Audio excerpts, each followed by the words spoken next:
This week on the No More Late Fees podcast, we are joined by our pod pals from Bruh Meets World, TC and Ceej. Welcome. Oh, hello. Hi. Happy to be here. We're so excited for y'all to be here.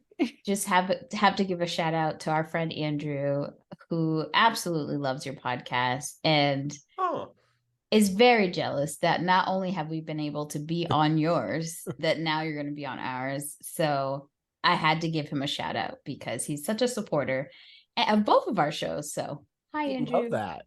Well, thank you. Shout out to Andrew. Hit us up. We love to interact with the fans. Absolutely. I'm very hyped to be here. It looks like the spotlight is casting a little crown on you. I knew what I was doing. This was on purpose. And we're happy to be here. Absolutely. This is my background even for my work calls. So for those who cannot see, TC has a background of Nick Cannon. Like modern day Nick Cannon tile. See, you should have had the hat thing he wears. What is that thing that the turban was wearing? The turban. Now that's a look for him. It is a choice. T, what'd you call Nick Cannon fans? Oh, cannonballs? Oh yeah, I'm a total cannonball, bro. I love that for you. If this is the first time that you're hearing about Bruh Meets World, I don't know where you guys been, but these wonderful gentlemen have a podcast where they go through episodes of I wanted to say Bruh Meets World, Boy Meets World, and give their very unique insight on the show, how it made them feel when they were growing up. And they add a little spice to a very white show. We call it a melanated point of view. I like that. I love it. Love it. And we love your show. If you guys are Boy Meets World fans, you definitely should check it out. And especially because you guys did an episode with us. Yeah. That's why I'm like, where you been? Because I know we've talked about it. So why don't you guys tell us a little bit about like what made you start your podcast and why Boy Meets World? Do you want me to go? Yeah. All right. So we started our podcast. First, T and I had been friends since high school, and we kind of always talked pop culture back and forth. We literally would send each other like videos just like individually on like whatever we thought was like the latest thing. And then when podcasting became a thing, like in 2015, we were like, we have to be doing this. And we tried out several different formats. I think it's funny because like so many podcasts now are like just versions of what we tried out earlier and just couldn't quite work out. But we did an episode recording of And Then There Was Sean, which is a really special Boy Meets World episode for those who don't know. That's like one of the most popular episodes of the show. And we did it as a one-off at first. We did that as a one-off and it just clicked and we were like, this could be the show. And we both like just grew up like using Boy Meets World almost like as a blueprint of like friendships and like, you know, life lessons. And it was a comfort watch for so many years. And so we started rewatching it. And as we did, we were like, there's a lot of whiteness going on. Well, there's a lot of toxic shit in it that we didn't realize as children and that we're coming to terms with as adults. And I think that's part of the thing that we're having fun with. It's just kind of realizing like, oh, Corey's kind of a bad dude sometimes. And like, you know, kind of reanalyzing why we felt the way we did as kids about these characters that, you know, as an adult, we can see differently. Yeah, but like, it's a matter of both the men, but then also how they treat women, how they deal with class, the fact that they're in Philadelphia and yet there's maybe one or two people of color like in like the 7 seasons until we get to Angela. So yeah, I think there was just so much to dissect, and we really were fortunate enough to like kind of get ahead of the curve before all of these rewatch podcast came out. And yeah, now we have like a presence and we feel very honored. And we also have a relationship with the cast who's invited us onto their podcast not once but twice. So, you know, we've got to meet them and hang out with them, and it's literally just been a dream come true. It's the dream. Y'all are living the dream, I'll tell you that. You are. Living that dream. And now I'm on this podcast hoping that as a cannonball, it will lead to me being friends with Nick Cannon. Look, Nick Cannon is not I'm sure we can get you there. You need help getting there? We had one of the cast members of Drumline GQ on, and I'm sure he can get you there. I had thoughts because when I saw that you had GQ on, and there are so many things about GQ specifically in this movie that I wanted to talk about. But yeah, I was well aware. I had a crush on GQ As when you this movie should. first From came this out. movie or Yeah. On the Line? From when this movie first came out. It was when this movie first came out, and yeah. Yeah, I love that you knew enough about On the Line to know that GQ is in it. I don't mean to, startle anyone, but I've seen On the Line more times than I've seen Drumline.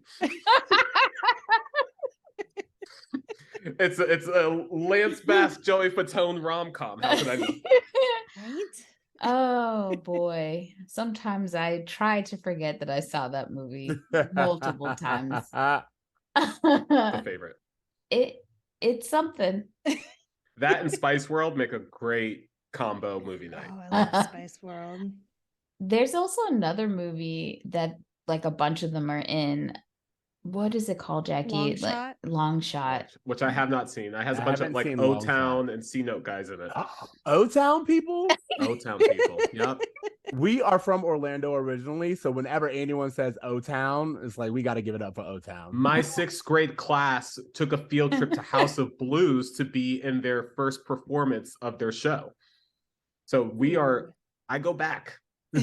You are OG O-Town fans. OG O-Town. So how long have you guys been friends? High school. So like 21 years.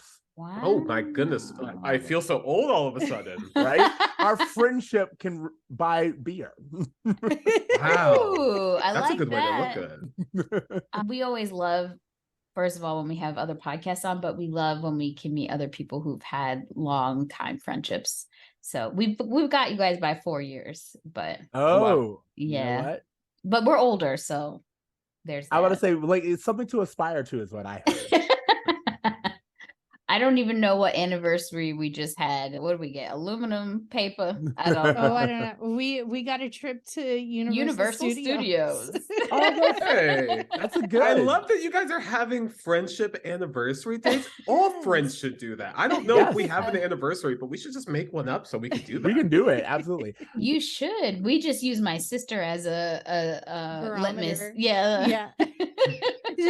So one of the very first things, well, Danielle yelled at me, and then I was like, I have to be friends with her, or else she's going. It's a friend or an enemy situation, and Yeah, at she least I chose know she'll wisely. protect me. Yeah. And then, like the second day after she has decided we were friends, she's like, "My mom is pregnant." I'm like, "We're in 10th grade." My mom is pregnant.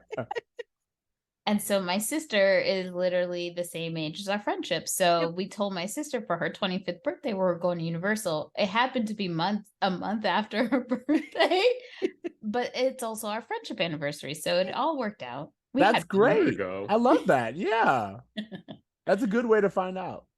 What was your favorite ride at Universal? Just as a Floridian, I'm curious. Oh, at Studios Universal? or Islands of Adventure? Which one? You gotta tell us which either one's one. your favorite. Yeah. Okay. Well, Islands of Adventure, Hulk all day. Okay. Good Ooh, one. yeah, Good choice. def. Good choice. I would have said Hulk, but the Hagrid ride we rode you're for the first time, right. it was Oh, it was That the was first ride? really That's a good good. one. so good. Yeah. That's a Sure. really good one. I forgot Um, about that one.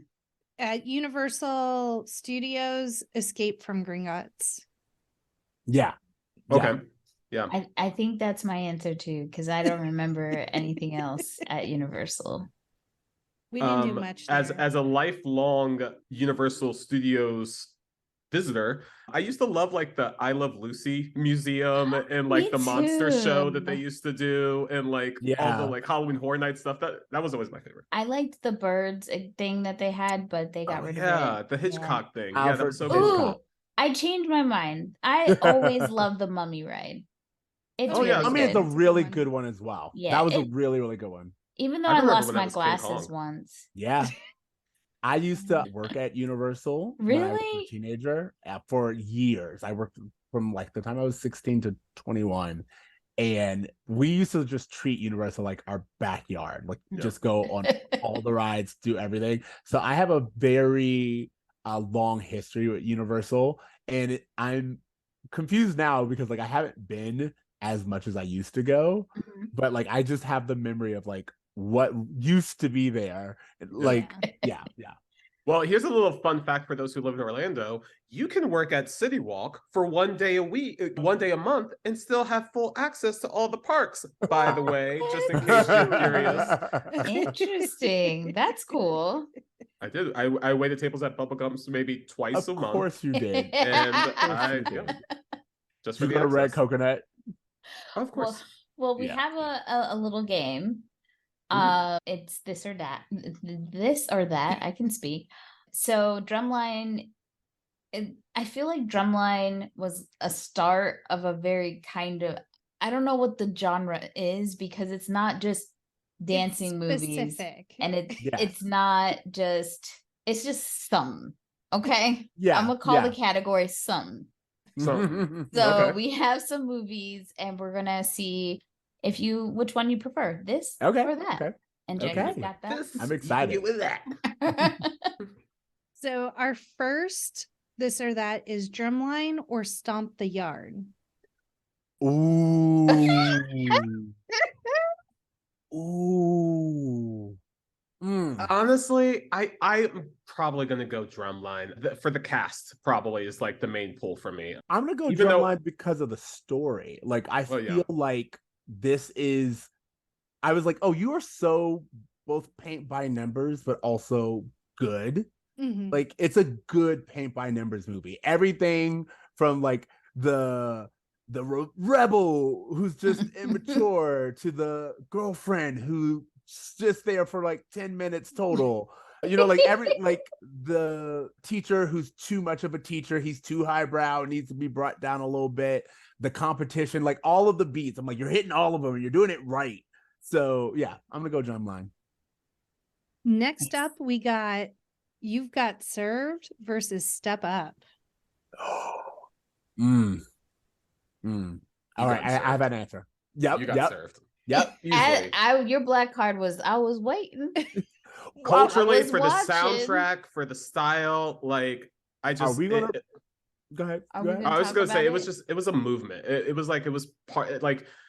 I know that like all of those Step Up movies had a following, and I think they were just culturally just different.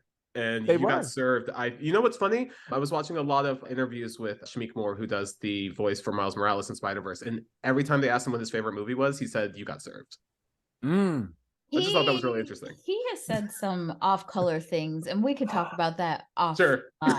Sure. But you can't love nobody anymore. Danielle always is like, asterisk. I always remember. I need to know what you're thinking.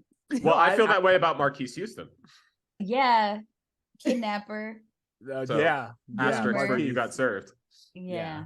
Well, I was gonna say we're not gonna pretend like Sierra ain't do Get Up for Step Up. Step It Up. The problem is I feel like You Got Served happened, right? And this happened in the 80s too. We had like a whole slew of like dance movies that were very authentic to the time and like the movement that was happening. And then studios got a hold of it and said, we're going to make more of these and take the flavor out of it, if you know what I mean. And that's all Step Up was like. Yes. And it just kept happening over and over. Like they just kept making more. And I was a part of the problem in a sense because I really, really loved If You Think You Could Dance. What is that show? So You Think You Can Dance. And so much, there was like some sort of partnership with that because Adam Shankman, who's like a producer, and I think he even choreographed for So You Think You Could Dance. Yes, but he was like a producer on Step Up, on the Step Up movies, and I think he might have even directed a few.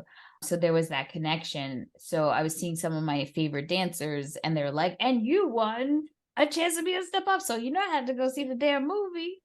Yeah, but they were fun, but they were missing they were missing elements. You know what I mean? So Are you talking about this one instance or all of Black entertainment?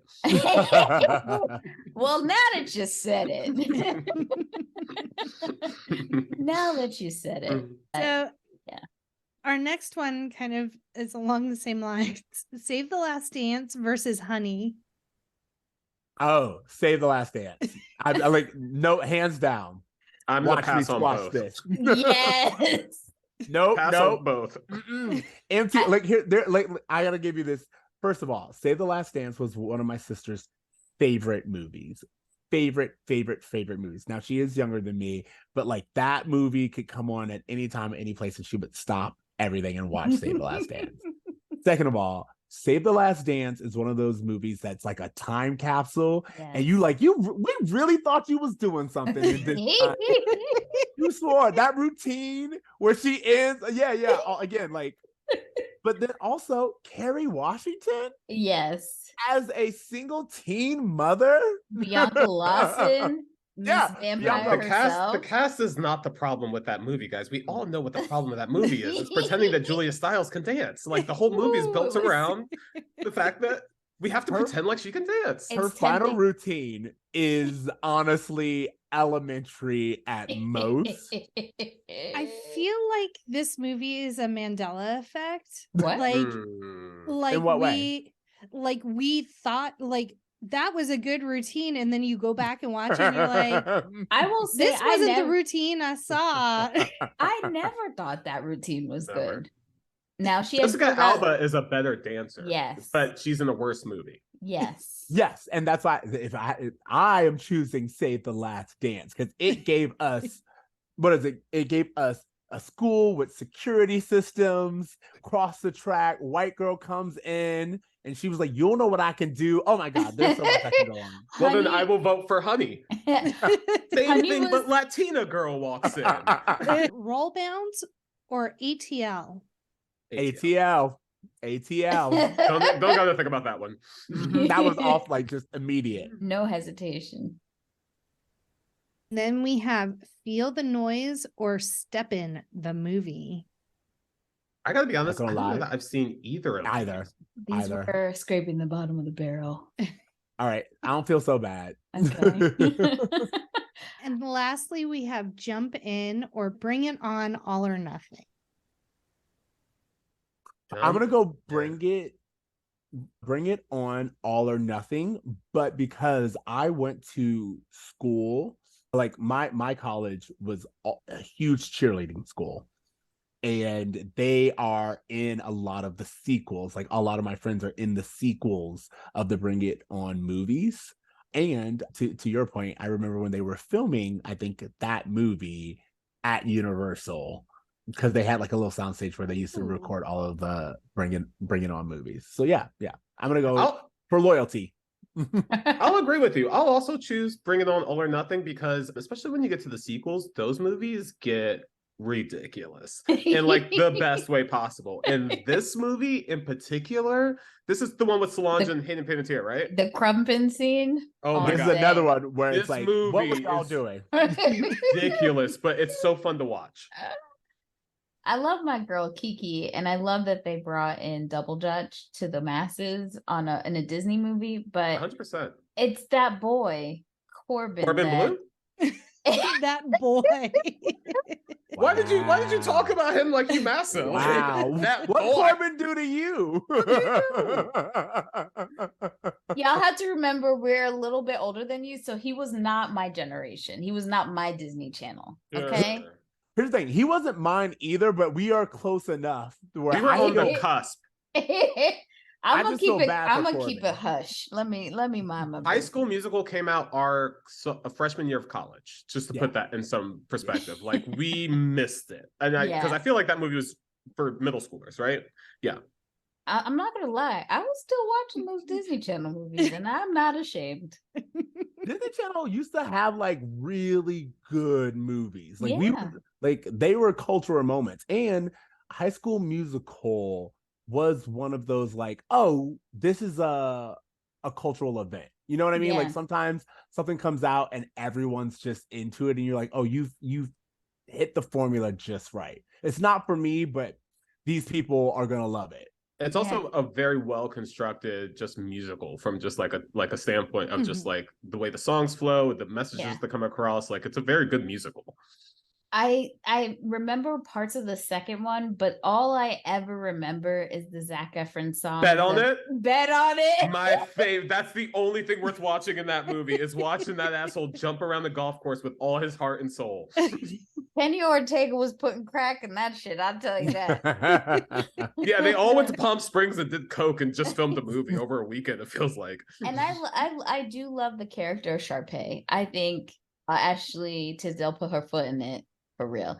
Too bad none of those are in our time frame, so we won't be doing it on this podcast. But Shucks. I also feel like that movie just was at a time where they weren't brave enough just to say who Ryan was, even though we all know who Ryan was. They just was just like, oh, he just likes wearing pink and glitter. It's like, dude, like, come on. Yeah, you're so right. It's specifically at the time, because I watch a lot of Gilmore Girls, and like 2007 is this year where things are very gay, but no one's identifying as such. Right. And you look back and you're like, why are you playing with me? Why is he going on a date with a girl? Like, don't lie to me in my face. Well, I have a question for all of us. So we are doing Drumline with you guys in this episode. So I wanted to know, you're a marching band director in the year 2002. Who's your surprise guest to join you in the field? And what throwback jam are you going to have the band play? Yeah, I'll let you go first. You know, we actually had a conversation about this because we couldn't whittle it down. I think the one that I finally landed on was Missy Elliott, was my choice. But which one? Oh, you mean as the guest? Sorry. Yeah, as the guest. And I feel like there's a variety of Missy songs that you can incorporate into marching band numbers really well. You know, my other, I'll let Ceej go, but then I'll mention my honorable mentions at the end. Yeah, so my choice, because he's right in the sense that I had a list and I was like, ooh, I gotta narrow it down. But my final selection was Outkast. Because I was like, can you imagine a drum rendition of Bombs Over Baghdad? Like, I don't have to imagine it. My school played it when it was happening. And it's wonderful. Exactly. That's my point. It's just like, I was like, oh, if we're talking 2002, this is right before Hey Ya. This is this is the perfect time to bring them out. Especially because it's in Atlanta. Yeah. We just had to, Honorable mentions, Luda, Busta, and even I feel like Lauryn Hill could have even been a possibility in 2000. She would have been late. Yeah, she would have shown. The game would have been over. She would have been. You guys took mine. With Ludacris would have been, because I'm thinking about that time period. Now I kind of think he's a trash human being, but back then, when those albums, sorry. I'm just getting a list of people I can't stand anymore. But keep going. But at that I've seen time, him drive in space. I can't go on another Fast and the Furious rant. Jackie will kill me. But yeah, during that time when I was in college, he was everything. When those albums dropped and we were in the South, it was. Yes. I know to this day, What's Your Fantasy is one of my number one karaoke songs, because I can do it breath for breath, not word for word, breath for breath. I know what I'm supposed to do, and it gets the party jumping. So it was him and that song freshman year and Mystical. When I got to college, I remember I was walking and a boy said to me, "Girl, you got nice curves like icebergs." And I was like, "What?" And my friend's like, "You ain't heard of Mystical?" And I was like, "What's happening right now?" I have, but I never thought it would be something a man said to me out loud. Sure. The Mystical, that's I forgot about Mystical. And you know what? Now that you say the controversy around him.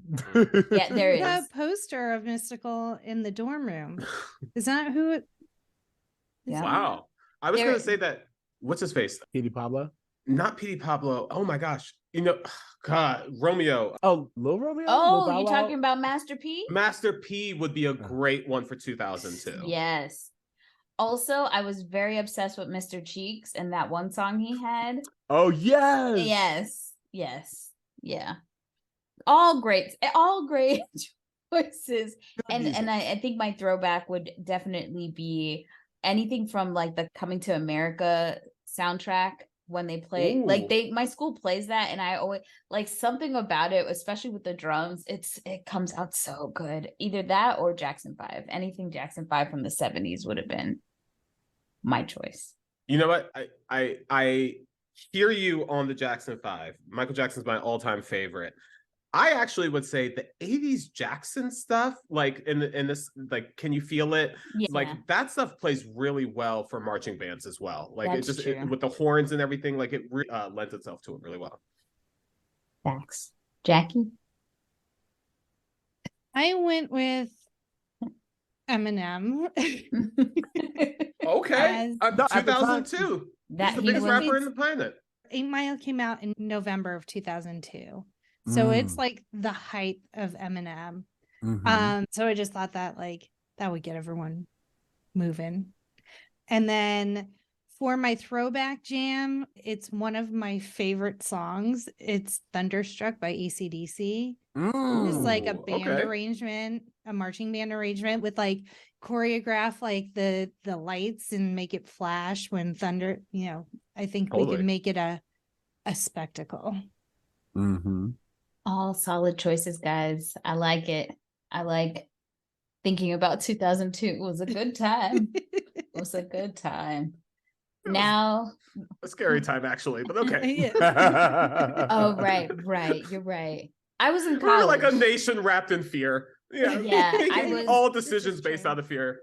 I was protesting, doing sit-ins. Danielle, were you also part of strike at that time? I sure was. Student Tobacco Reform Initiative, Knowledge for Eternity. I was part of Respect at that time. What's Respect? Respect was the Save Yourself for Marriage. And it was the alternative, or I guess even like a partner to the sex ed situation. And again, it was very much like teaching kids to go in and respect themselves. It was very Christian based. I was going to say, this was indoctrinating propaganda. Yeah. Oh, absolutely. I don't know if you ever had like older kids come to your school as a freshman and scare you into sex, out of sex.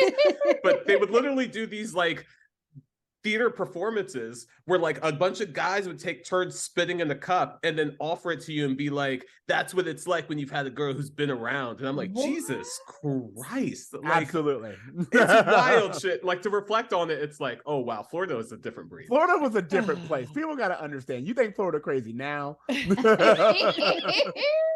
don't just turn crazy. You always been crazy. Yeah, you're right. We were in South Florida. It was crazy, but just a different level. Sure. We had dare, but we didn't have no respect. No. Never. That was your problem. No, I'm kidding. Both of them, to me, they're both programs I denounce like 100%, both Sure. dare and respect. But I was one of those like Christian kids who was raised to like be very proper and do all the right things. And all it took was like, I'm like 2-3 months in New York where I was like, oh, I've been doing it wrong. So Danielle and I both worked at Blockbuster in the late 90s and early 2000s, and we got to recommend movies to customers. And so y'all each get 3 employee picks of what you would recommend between 95 and 2005. So we had a discussion on this. Are these ones that are our favorites or ones that like you guys haven't done before? Because your favorites. Ooh, it's hard. I still don't like, because I have my favorites, but you guys have done them already. And if I was going to do a employee pick, I would want something that maybe wasn't so. It's up to you guys there. Yeah. Honestly, some people say a lot of the same ones. It's just whatever your heart desires. We get some like out there. We're like, oh, okay. Okay. I think I'm going to stick with my fringe just so it's not like, if anyone listens to our show, they know that I'm a huge fan of the Screen franchise. So that's not what I'm going to put. My 3 are going to be 1 Hour Photo, starring Robin Williams.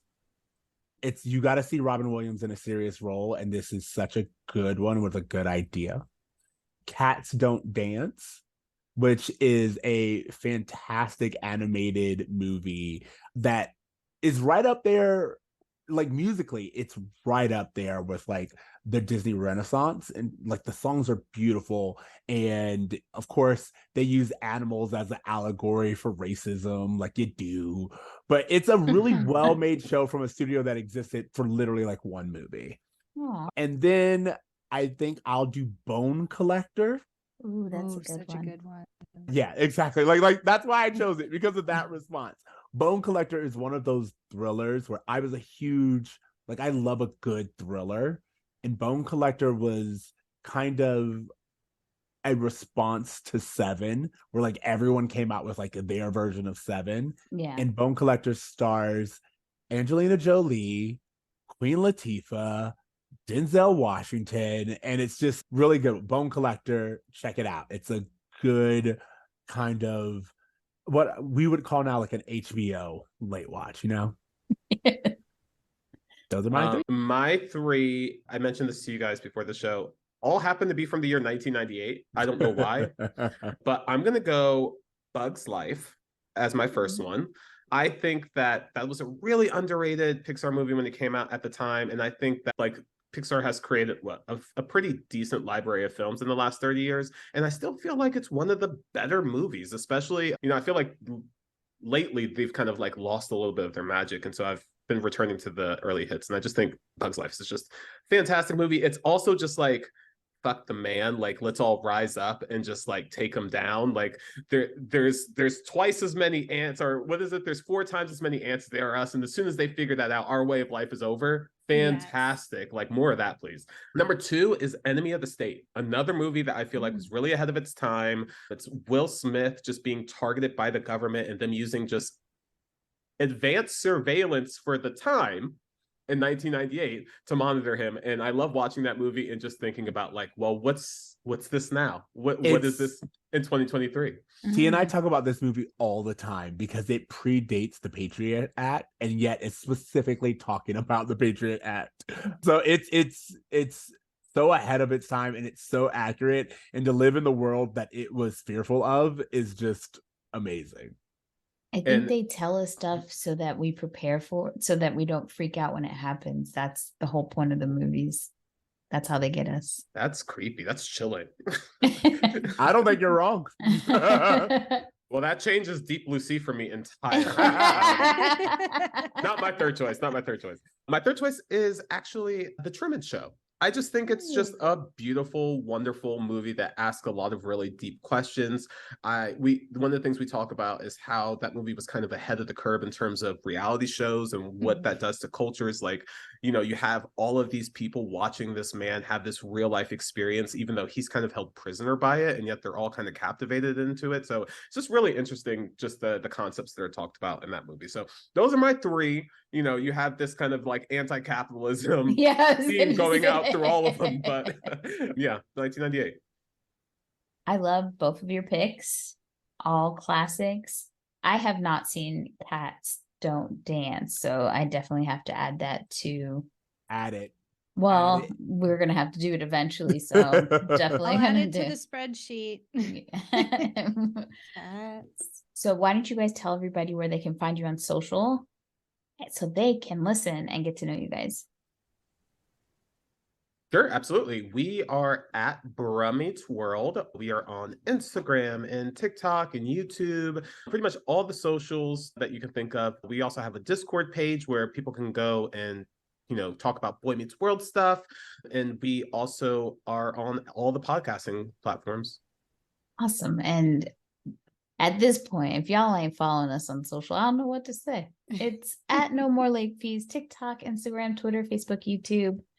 Find us, follow, enjoy, and stay tuned for our Drumline episode with TC and Ceej later this week. And as always, be kind and rewind.